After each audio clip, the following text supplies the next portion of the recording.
84 कोटि योनियों में भटकने के बाद जीवन चक्र का आरा केवल एक बार ही मनुष्य रूप में आता है, और इस एक बार में मूर्छा एवं अज्ञानवश भगवत स्वरूप होने की संभावना खो जाए और खो जाने की पूरी अवस्था है, तो क्या पुनः 84 कोटि योनियों में भटकना पड़ेगा?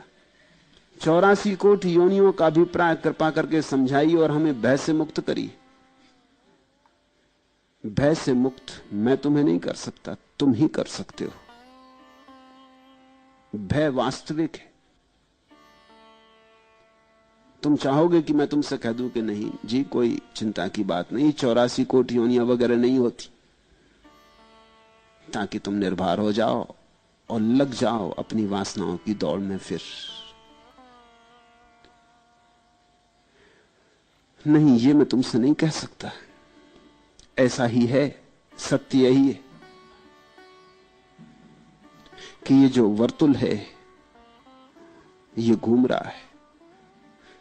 तुमने अगर मनुष्य होने का लाभ ना उठाया तो तुम मनुष्य होने का हक खो देते हो। इस सीधा सा गणित है। आखिर मनुष्य होने का हक तुम्हें मिला है किसी कारण से। बुद्ध से किसी ने पूछा, एक युवक आया, संन्यास्त होना चाहता था। उसने पूछा कि आपको देखकर, राह पर आपको चलते देखकर, आपकी ये प्रसादपूर्ण कांति, आपका ये अपूर्व अपार्थिव सौंदर्य, मेरे मन में भी बड़ी गहन आकांक्षा उठी, मगर मैंने कभी इसके पहले सन्यास का सोचा भी नहीं था, और मैं कभी धर्म इत्यादि में उत्सुक भी नहीं रहा। पंडित पुरोहितों से मैं जरा दूर ही दूर रहा। मेरे पिता और मेरे मां भी मुझे अगर कभी ले जाना चाहते हैं तो मैं बच जाता हूं हजार बहाने करके। पंडितों की बातें सुन के मुझे सिर्फ सिरदर्द हो आता और ऊब आती। मगर आपको देख के मैं बड़ा आंदोलित हो गया हूं और एक भाव उठता है भीतर कि मैं भी दीक्षित हो जाऊं। मगर ये मेरी समझ में नहीं आता कि अनायास, पीछे कोई सिलसिला नहीं है, कोई श्रृंखला नहीं है, अनायास इतनी बड़ी बात होने की मेरे मन में कैसे कामना आ गई। बुद्ध ने आंख बंद की और उसे कहा, युवक तुझे पता नहीं, तू पिछले जन्म में हाथी था, जंगल में आग लग गई थी और तू भागा जा रहा था, सारे पशु पक्षी भागे जा रहे थे, थका मांदा तू एक वृक्ष के नीचे थोड़ी देर विश्राम करने को खड़ा हो गया। तेरे पैर थक गए थे और एक पैर के नीचे कांटा चुभ रहा था, तो तूने वो पैर ऊपर उठाया। जिस बीच तूने पैर ऊपर उठाया उसी बीच एक खरगोश तेरे उस पैर के नीचे आके बैठ गया। तूने नीचे देखा, वो घड़ी ऐसी थी कि सारा जंगल आग से लगा था। वो मौका ऐसा था कि तुझे एक बात दिखाई पड़ी, हम सभी अपने जीवन के लिए भागे जा रहे हैं, ये खरगोश भी बेचारा भागा जा रहा। मैं थक गया, मैं हाथी हूं, तो ये भी थक गया, और ये किस निश्चिंतता से मेरे पैर के नीचे बैठा, जो मैंने उठाया हुआ मैं रखूंगा पैर नीचे तो ये मर जाएगा। वो घड़ी ऐसी थी कि तू अपने जीवन के लिए इतना उत्सुक था, तेरी जीवेष्णा इतनी प्रबल थी कि बच जाऊं, कि तुझे ये लगा कि जैसे मैं बचना चाहता हूं वैसे सभी बचना चाहते। तुझे बड़ा बोध हुआ और तू पैर वैसा ही उठाए खड़ा रहा, और वो खरगोश नीचे निश्चिंत बैठा रहा।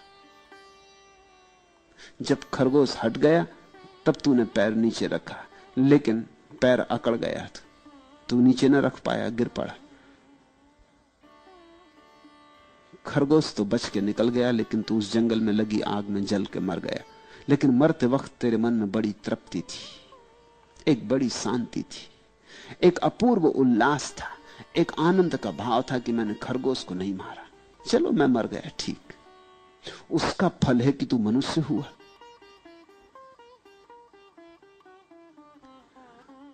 बुद्ध ने कहा, तूने वो जो करुणा दिखाई, उस करुणा के कारण तू मनुष्य हुआ। उसी करुणा के कारण तेरे भीतर ये बीज पड़ गया। बुद्ध कहते थे, जिसके जीवन में करुणा हो उसके जीवन में प्रज्ञा आती, बोध आता। और जिसके जीवन में प्रज्ञा हो उसके जीवन में करुणा आती। ये एक ही सिक्के के दो पहलू। तो जो व्यक्ति ध्यान को उपलब्ध होकर प्रज्ञा को उपलब्ध होता है उसके जीवन में महाकरुणा आ जाती।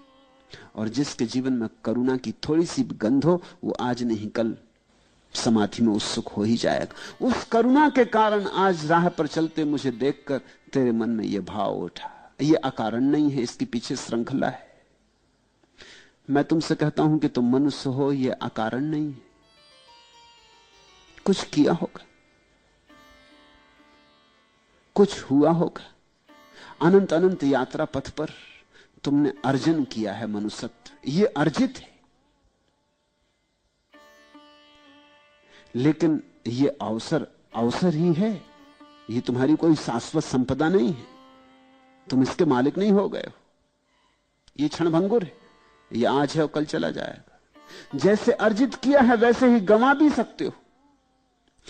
अगर एक हाथी करुणा के कारण मनुष्य हो सकता है तो एक मनुष्य कठोरता के कारण हाथी हो सकता है। यह तो सीधा गणित है।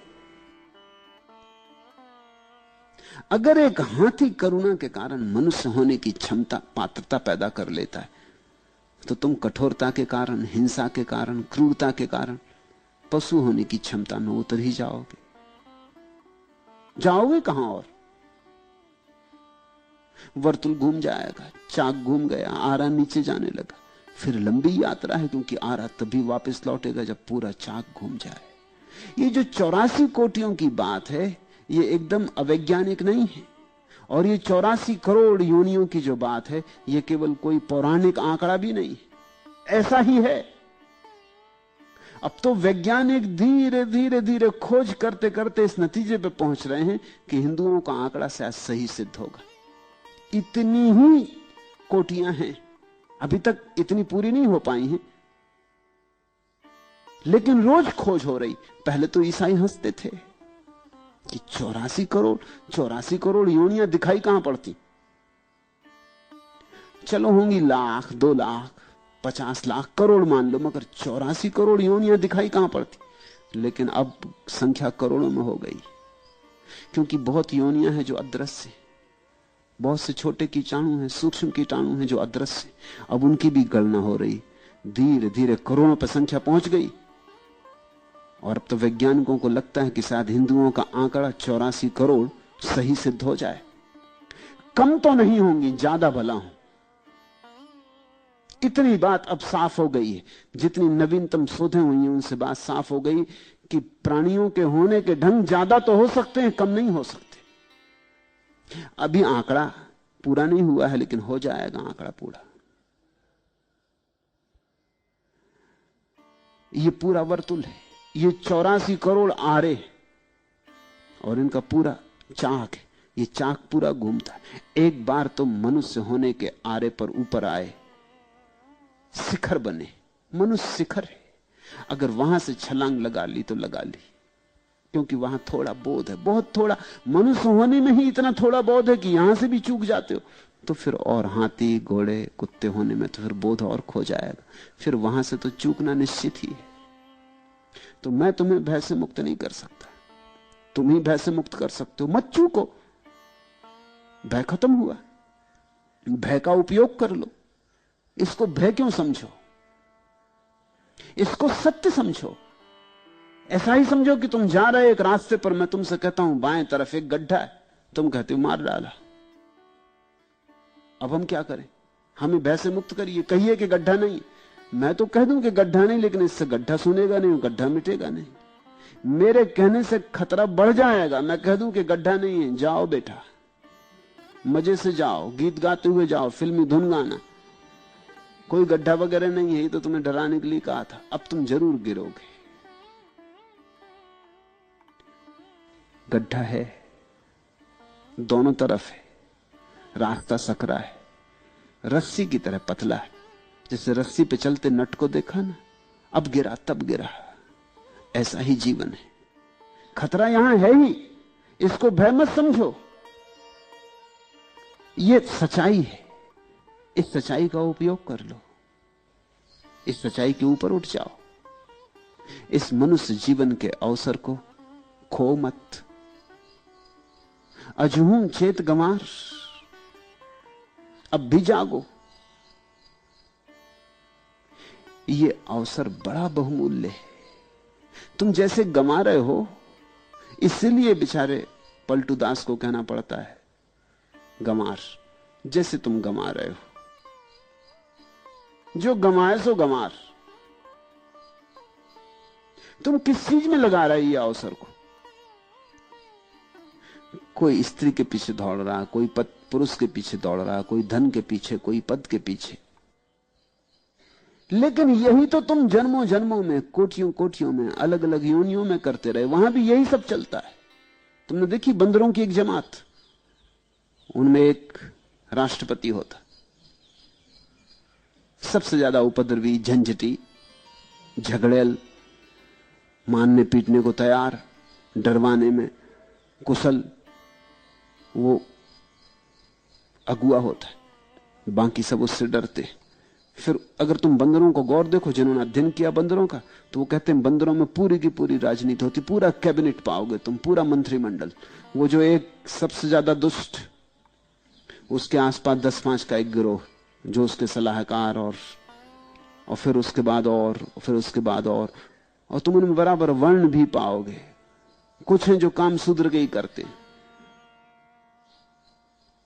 कुछ हैं जो काम सिर्फ ब्राह्मण के करते हैं, जो सिर्फ सलाह मशविरा देते हैं। कोई झगड़ा जहां से आ जाए तो मार्ग सुझाते। कुछ हैं जो छत्री का काम करते हैं, झगड़ा जहां सा हो तो लड़ने को तैयार, जवान, मजबूत। और स्त्री बच्चे, उनकी सब सुरक्षा करते। जब बंदरों का गिरोह चलता है तो स्त्री बच्चे बीच में चलते, अगुआ आगे चलता है, स्त्री बच्चों को घेर के छत्री चलते। ठीक बंदरों में तुम पूरे मनुष्य की राजनीति पाओगे। तुम नई दिल्ली के सब रंग ढंग बंदरों में पा सकते हो। तो पार्लियामेंट में अगर थोड़े बंदरपन हो जाता तो बहुत चिंता मत किया करे, वो होने ही वाला है। अगर मारा धापी हो जाती है, खींचतान हो जाती है, एक दूसरे को धक्कम धुक्की हो जाती है, वो होने ही वाली। राजनीतिक से इससे ज्यादा की आशा की भी नहीं जा सकती। राजनीति है ही वही जंगलीपन, वही जानवर की वृत्ति। कैसे दूसरे का मालिक हो जाऊं। जब तक तुम दूसरे के मालिक होना चाहते हो तब तक तुम पशु वृत्ति से जी रहे हो। जिस दिन तुम अपने मालिक होना चाहते हो उस दिन तुम सच में मनुष्य हुए। स्वयं की मालकियत की खोज धर्म, दूसरे की मालकियत की खोज राजनीति।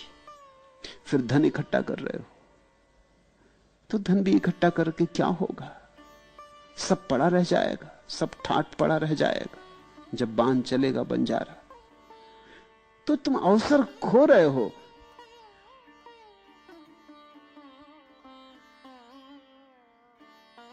परमात्मा की संपत्ति सामने पड़ी है, उसकी गांठ नहीं बांधते, उसकी गठरी नहीं बांधते, और कूड़ा करकट बांध रहे हो। तो अगर पलटू गंवार कहते हैं तो नाराज मत होना, सच्चाई ही कहते हैं। और तुम खड़े खड़े देख रहे हो। असली चीज के संबंध में तो तुम दूर खड़े देखते हो, नकली चीज में एकदम दौड़ पड़ते हो। व्यर्थ को तो इकट्ठा करते हो, सार्थक की चिंता ही नहीं। और जिंदगी बीती जाती और हाथ से समय खोया जाता है, एक एक पल बहा जाता है। जल्दी ही मौत द्वार पर खड़ी हो जाएगी। इसके पहले कि मौत द्वार पर खड़े हो जाए, जो समझदार है वो समाधि को द्वार पर खड़ा कर लेगा। मौत के पहले समाधि, ये लक्ष्य होगा समझदार का। और जिसको समाधि पहले मिल गई मौत के, उसकी मौत होती ही नहीं, वो अमृत को उपलब्ध हो जाता है। अमृतस्य पुत्र, वेद कहते हैं, वो अमृत का पुत्र हो जाता है। तो मैं तुम्हें भय से मुक्त कैसे करूं? भय से मुक्त होने का एक ही उपाय है कि तू समाधि को उपलब्ध हो जाओ। बस ध्यान में ही भय मरेगा, क्योंकि समाधि में ही मृत्यु मरेगी। जब तक मृत्यु है तब तक भय रहेगा। तुम मृत्यु के पार हो जाओ, अमृत का रस ले लो, अमृत बनो। अमृत बन सकते हो, वह तुम्हारी संभावना है। उसे पुकारो, उसे आवाहन करो, उसे जगाओ, चेतो। तुम मनुष्य हो, परमात्मा हो सकते हो, और अगर परमात्मा नहीं हुए तो पशु होने के सिवाय कोई उपाय नहीं। मनुष्य संक्रमण है, मनुष्य पुल है, या तो इस पार जाओ या उस पार जाओ, मनुष्य होने में टिक नहीं सकते। अकबर ने एक नगर बसाया था, फतेहपुर सीकरी। उस नगर को जोड़ने वाला जो पुल है, उस पुल पर वो एक वचन लिखना चाहता था। बड़ी खोजबीन की उसके पंडितों ने कि कोई ऐसा वचन मिल जाए। बहुत वचन खोजे गए, फिर जीसस का एक वचन उसे पसंद आया। मुसलमान बहुत प्रसन्न तो नहीं थे, क्योंकि वो चाहते थे मोहम्मद का वचन हो।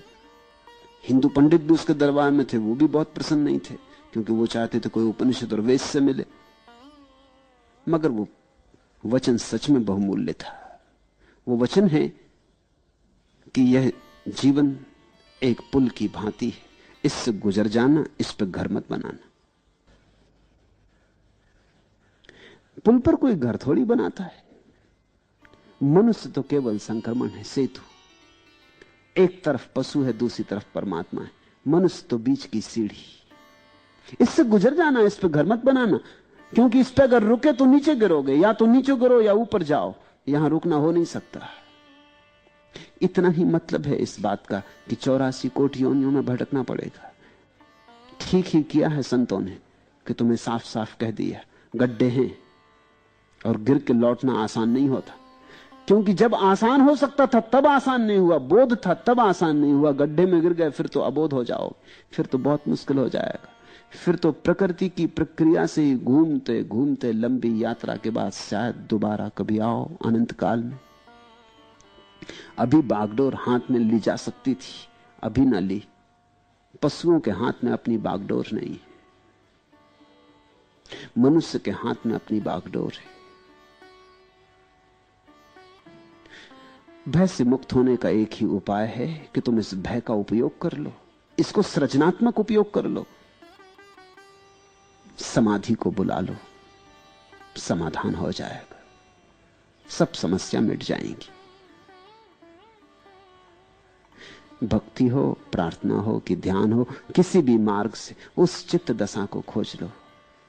गिरह हमारा सुन्न में, अनहद में विश्राम।